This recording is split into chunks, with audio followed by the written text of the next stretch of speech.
السلام علیکم ورحمۃ اللہ وبرکاتہ۔ دینی بھائیوں اور بہنوں، رسول اکرم صلی اللہ علیہ وسلم کی بعض متفرق پیشن گوئیوں کا تذکرہ سننے کے بعد آئیے اب آن حضرت صلی اللہ علیہ وسلم کی بعض و پیشن گوئیاں بھی سماعت کر لیجئے جن کا تعلق لوگوں کے بعض اعمال سے ہے، اور ان میں سے اکثر و بیشتر اعمال ہمارے معاشرے میں بالکل اسی طرح موجود ہے جیسا کہ ان کے متعلق رسول اللہ صلی اللہ علیہ وسلم نے پیشن گوئی فرمائی۔ بعض اعمال کے متعلق پیشن گوئیاں جو فرمائی اس میں سب سے پہلا ہے، یہ امت یہود و نصارہ کے طور طریقوں کی پیروی کرے گی، جیسا کہ بخاری اور مسلم کی حدیث میں ہے۔ حضرت ابو سعید الخدری رضی اللہ عنہ سے روایت ہے کہ رسول اللہ صلی اللہ علیہ وسلم نے ارشاد فرمایا، تم یقیناً اپنے سے پہلے لوگوں کی ہو بہو پیروی کرو گے، جیسا کہ ایک بالشت دوسرے بالشت کے اور ایک بازو دوسرے بازو کے برابر ہوتا ہے، یہاں تک کہ اگر وہ سانڈے کے بل میں داخل ہوں گے تو تم بھی ان کی پیروی کرو گے۔ ہم نے یعنی صحابہ نے کہا، اے اللہ کے رسول، کیا ہم یہود و نصارہ کی پیروی کریں گے؟ نبی کریم صلی اللہ علیہ وسلم نے فرمایا، ہاں آپ لوگ ہی، آپ نہیں تو اور کس کی بات کر رہا ہوں میں۔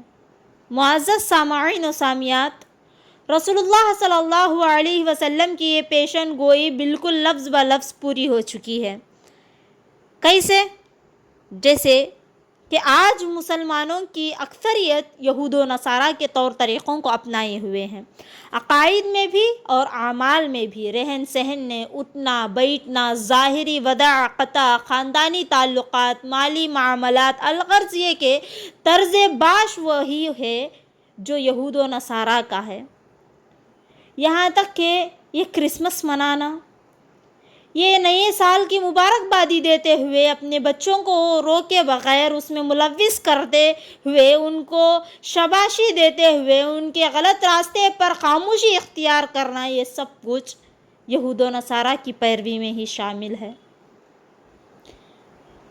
اسی طرح یہاں ہم آپ کو یہود و نصارہ کے طور طریقوں کے پیروی کی خاص طور پر 3 مثالیں ذکر کریں گے، حدیث کے صورت میں بغور سماعت فرمائیے۔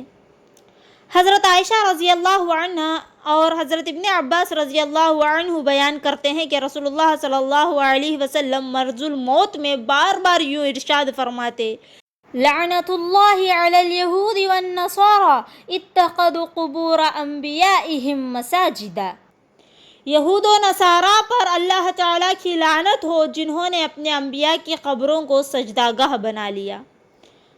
معزز سامعین و سامعات، اس سے آپ صلی اللہ علیہ وسلم کا مقصد اپنی امت کو ڈرانا تھا کہ وہ بھی یہود و نصارہ کے نقش قدم پہ چلتے ہوئے اپنے نبی حضرت محمد صلی اللہ علیہ وسلم کی قبر کو سجدہ گاہ نہ بنائے۔ اور جب ایک نبی کی قبر کو سجدہ گاہ بنانا حرام ہے تو یقیناً نبی سے کم تر کسی اور انسان کی قبر کو سجدہ بنانا بھی بالاولیٰ حرام ہے۔ لیکن آج امت محمدیہ میں افسوس کتنے ایسے لوگ موجود ہیں جنہوں نے اپنے بزرگوں کی قبر کو سجدہ گاہ بنا رکھا ہے۔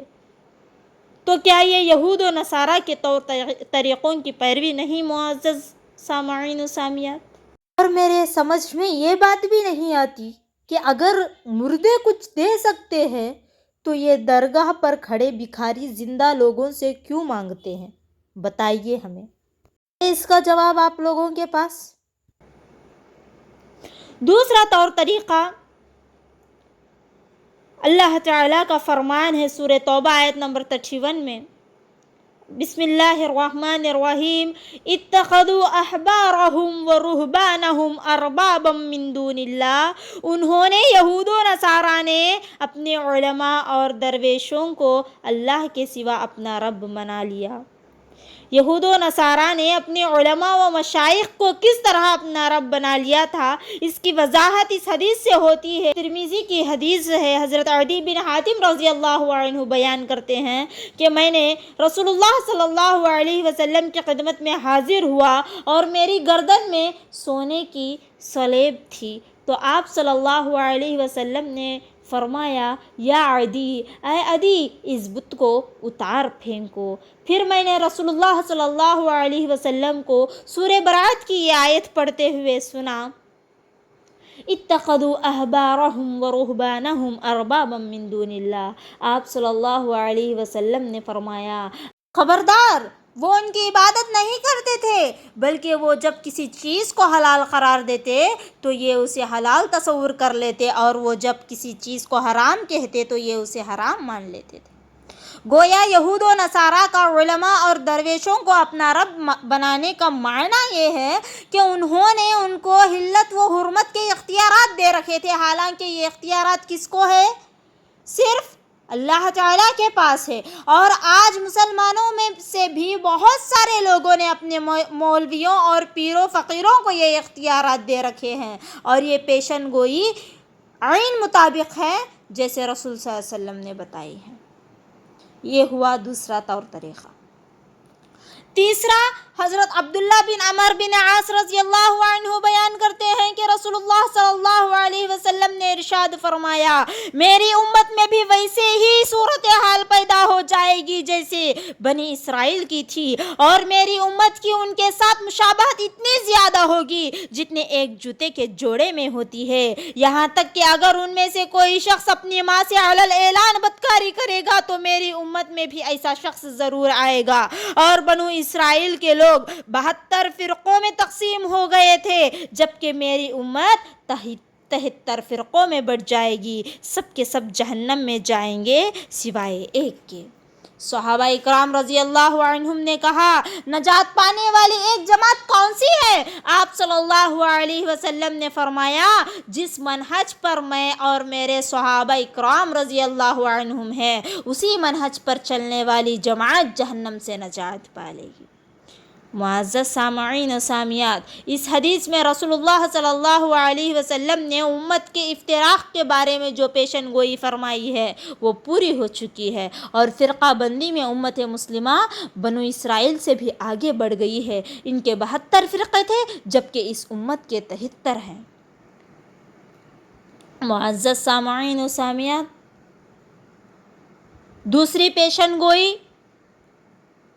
جو پوری ہو گئی ہے وہ ہے، یہ امت فخر و تکبر اور بغض و حسد کی بیماری میں مبتلا ہو گئی۔ حضرت ابو ہریرہ رضی اللہ عنہ سے روایت ہے کہ رسول اللہ صلی اللہ علیہ وسلم نے ارشاد فرمایا، میری امت عنقریب داء العموم میں مبتلا ہوگی۔ صحابہ اکرام رضی اللہ عنہم نے کہا، اے اللہ کے رسول، داء العموم کیا ہوتا ہے؟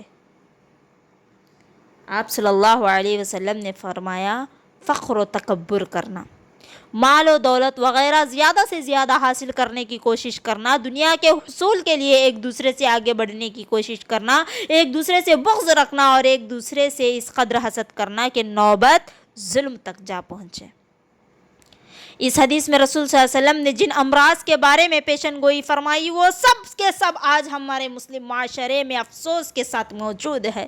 فقر و تکبر بھی پایا جاتا ہے، مال و دولت کے حصول کے لیے مسلمانوں کے مابین دوڑ لگی ہوئی ہے، اسی طرح ان کے مابین پیار و محبت کے بجائے ایک دوسرے سے بغض پایا جاتا ہے، اور حسد اس قدر زیادہ ہے کہ کیا بولے، لوگ اپنے مسلمان بھائیوں پر ظلم کرنے سے بھی نہیں چونکتے۔ لہٰذا ہمیں اپنے ان افسوسناک رویوں کی اصلاح کرنی چاہیے، اور ان بری خصلتوں کو چھوڑ کر ان کی جگہ اچھی اور نیک خصلتوں کو اختیار کرنا چاہیے۔ بلا کسی تاخیر تیسری پیشن گوئی کی طرف بڑھتے ہیں۔ امت مسلمہ کی پوشیدہ صفت کے بارے میں جو پیشن گوئی رسول نے بیان فرمائی ہے، جس کو حضرت ثوبان رضی اللہ عنہ بیان کرتے ہیں کہ نبی کریم صلی اللہ علیہ وسلم نے ارشاد فرمایا، ابو داؤد کی حدیث ہے، قریب ہے کہ تم پر امتیں ٹوٹ پڑیں گی جیسے کہ بہت سارے کھانے والے ایک پیالے پر ٹوٹ پڑتے ہیں۔ ایک کہنے والے نے کہا، کیا ہم اس دن کم تعداد میں ہوں گے؟ آپ صلی اللہ علیہ وسلم نے فرمایا، نہیں، بلکہ تم اس دن کثیر تعداد میں ہوگے، لیکن تمہاری حیثیت ایسی ہوگی جیسے سیلاب کے پانی میں تیرنے والے تنکوں کی ہوتی ہے۔ اور اللہ تعالیٰ تمہارے دشمنوں کے سینے سے تمہارا رعب و دبدبا نکال لیں گے اور تمہارے دلوں میں اللہ تعالیٰ الوہن ڈال دیں گے۔ تو صحابہ کرام رضی اللہ عنہم نے گزارش کیا، اے اللہ کے رسول، الوہن کیا ہوتا ہے؟ آپ صلی اللہ علیہ وسلم نے جواب دیا، دنیا سے محبت اور موت سے نفرت۔ سامعین و سامعات، اس حدیث مبارکہ میں رسول نے اس مستقبل میں امت مسلمہ کی کمزوری اور پوشیدہ حالی کی جو پیشن گوئی فرمائی ہے، اور یہ کہ مختلف قومیں اس پر ٹوٹ پڑیں گی اور اس کی حیثیت سیلابی پانی میں تیرنے والی تنکوں کی طرح ہوگی، اور اس کی مخالفین کے دلوں سے اس کا رعب و دبدبا نکل جائے گا، اور اس کا سبب بھی بیان فرما دیا کہ مسلمانوں کے دلوں میں دنیا سے شدید محبت اور موت سے انتہائی نفرت پیدا ہو جائے گی۔ یہ وہ چیزیں ہیں جو آج اس دور کے مسلمانوں میں ہو بہو موجود ہے، اور اسی وجہ سے ان پر ذلت و خواری کے بادل چھائے ہوئے ہیں۔ ان کا خون، جس کی حرمت اللہ تعالیٰ کے نزدیک خانہ کعبہ کی حرمت سے بھی زیادہ ہے، اس قدر ہے کہ پانی کی طرح بہ رہا ہے، اور ظلم و ستم کی ہر بجلی بیچارے مسلمانوں پر ہی آ کر گرتی ہے۔ اس پر اگر کوئی شخص آواز احتجاج بلند کرتا ہے تو اسے دہشت گردوں کا ساتھی قرار دے کر یا تو اس کا گلا ہمیشہ کے لیے گھونٹ دیا جاتا ہے، یا پھر بغیر مقدمہ چلائے اسے ہمیشہ کے لیے پابند سلاسل کر دیا جاتا ہے، اور انسانی حقوق کا واویلا کرنے والے اسے پابندی انسانی حقوق میں محروم کر دیتے ہیں۔ نہ اسے اپنی صفائی پیش کرنے کا موقع دیا جاتا ہے، اور نہ ہی اس کے احتجاج پر کوئی کان دہراتا ہے، اور نہ ہی ان کے کسی جائز مطالبے پر کسی کے کانوں پر جو رنگتی ہے۔ آگے بڑھتے ہیں۔ چوتھی پیشن گوئی، مساجد کی آباد کاری کے بجائے ان کو مزین کرنے میں ایک دوسرے پر فخر کرنا۔ جیسا کہ حضرت انس رضی اللہ عنہ سے روایت ہے کہ رسول اللہ صلی اللہ علیہ وسلم نے ارشاد فرمایا، لا تقوم الساعة حتى يتباهى الناس في المساجد، قیامت قائم نہیں ہوگی یہاں تک کہ لوگ مسجد بنانے اور انہیں مزین کرنے میں ایک دوسرے پر فخر کریں گے۔ ابو داؤد کی حدیث ہے۔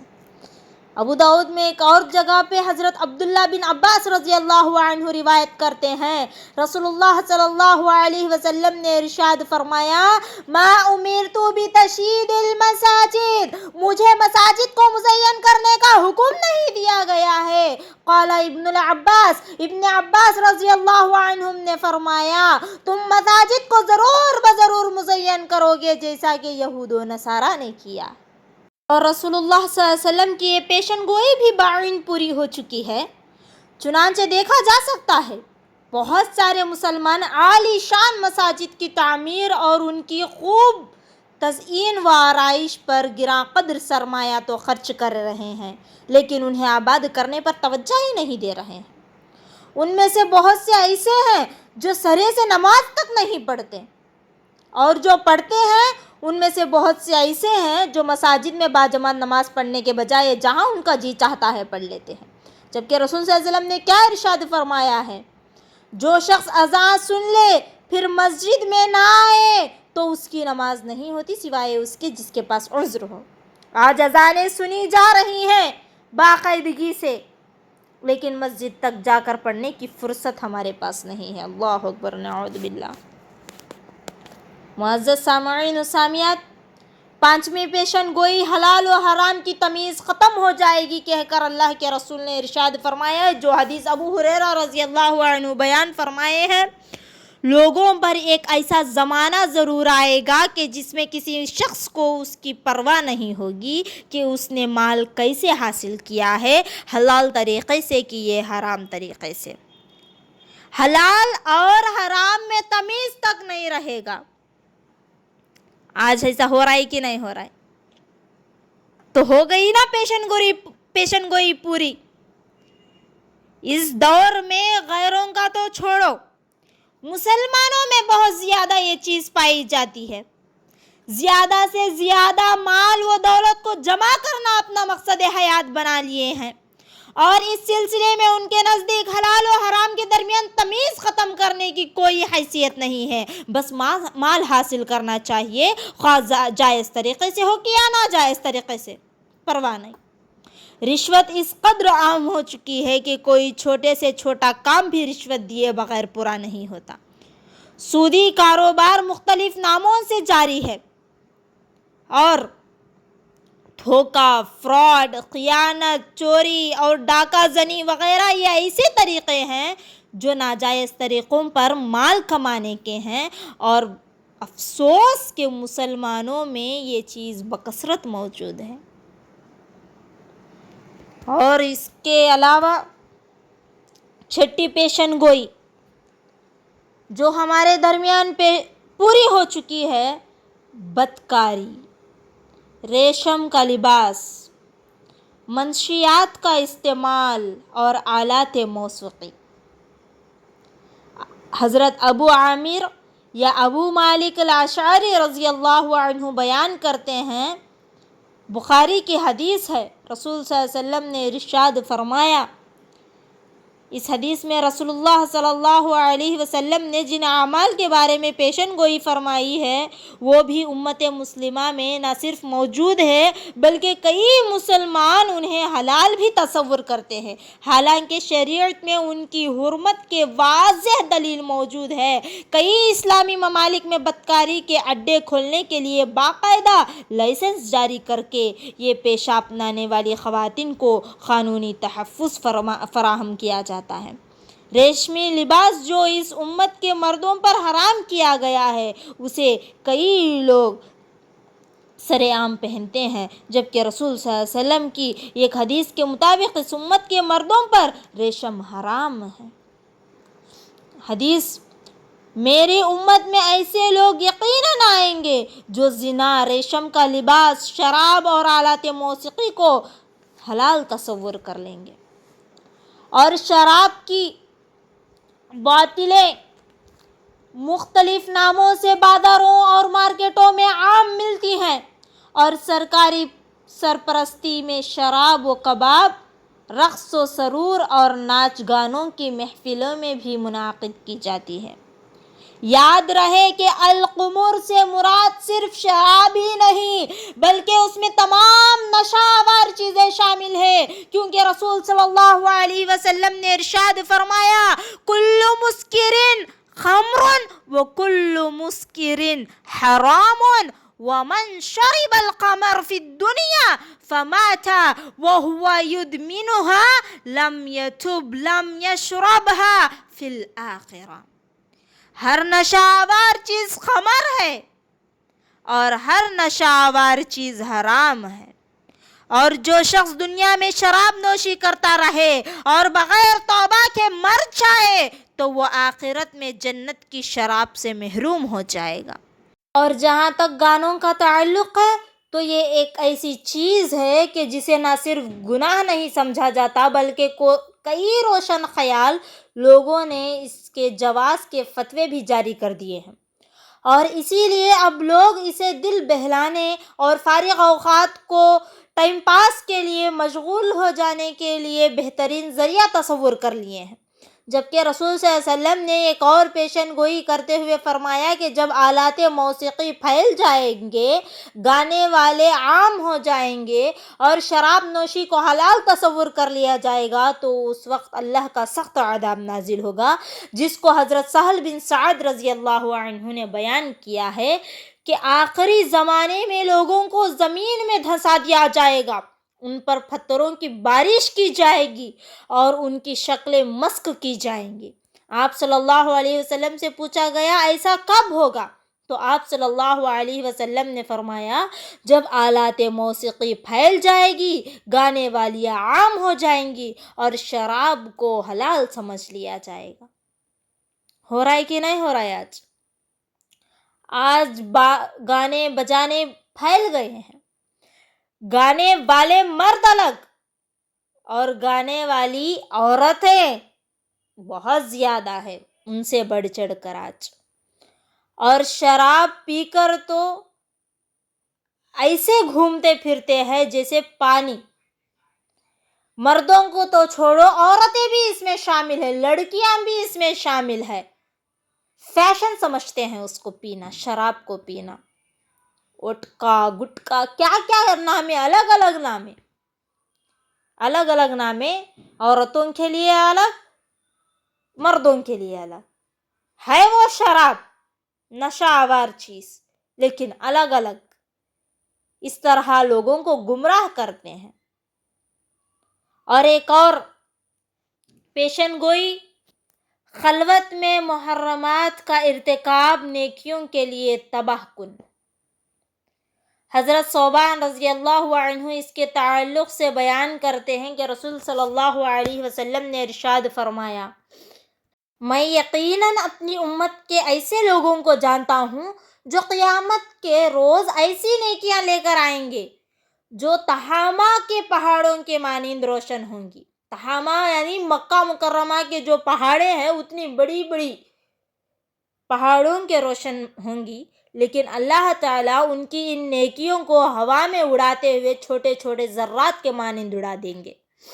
حضرت ثوبان رضی اللہ عنہ کہتے ہیں، اللہ کے رسول، آپ ان لوگوں کے بارے میں وضاحت کر دیجئے اور ان کے بارے میں کھول کر بیان کر دیجئے تاکہ ہم لا علمی میں رہ کر ایسے لوگوں میں شامل نہ ہو جائے. آپ صلی اللہ علیہ وسلم نے فرمایا، خبردار، وہ تمہارے بھائی اور تمہارے قوم سے ہی ہوں گے اور وہ رات کو اسی طرح قیام کریں گے جیسے کہ تم کرتے ہو، لیکن وہ ایسے لوگ ہوں گے جب خلوت میں انہیں اللہ تعالیٰ کی حرام کردہ چیزیں ملیں گی تو وہ ان سے اپنا دامن نہیں بچائیں گے. اس حدیث میں رسول اللہ صلی اللہ علیہ وسلم نے پیشن گوئی فرمائی ہے کہ اس امت میں کئی لوگ ایسے آئیں گے جو بڑے بڑے نیک اعمال کریں گے اور تہجد گزار بھی ہوں گے، لیکن جب وہ خلوت میں جائیں گے تو وہاں اللہ کی طرف سے حرام قرار دیے گئے کاموں کا ارتکاب کریں گے. اور جب یہ لوگ روز قیامت اللہ تعالیٰ کے سامنے حاضر ہوں گے تو وہ ان کی بڑی بڑی نیکیوں کو ان کے بڑے بڑے گناہ کی وجہ سے ضائع کر دیا جائے گا جنہیں وہ خلوت میں کیا کرتے تھے. اس لیے ہم سب کو ظاہر و باطن میں، جلوت اور خلوت میں اللہ تعالیٰ سے ڈرنا چاہیے اور اس کی حرام کردہ چیزوں سے اجتناب کرنا چاہیے. اللہ تعالیٰ ہم سب کو تمام محرمات سے پرہیز کرنے کی توفیق دے اور اپنا حقیقی خوف نصیب فرمائے. آمین.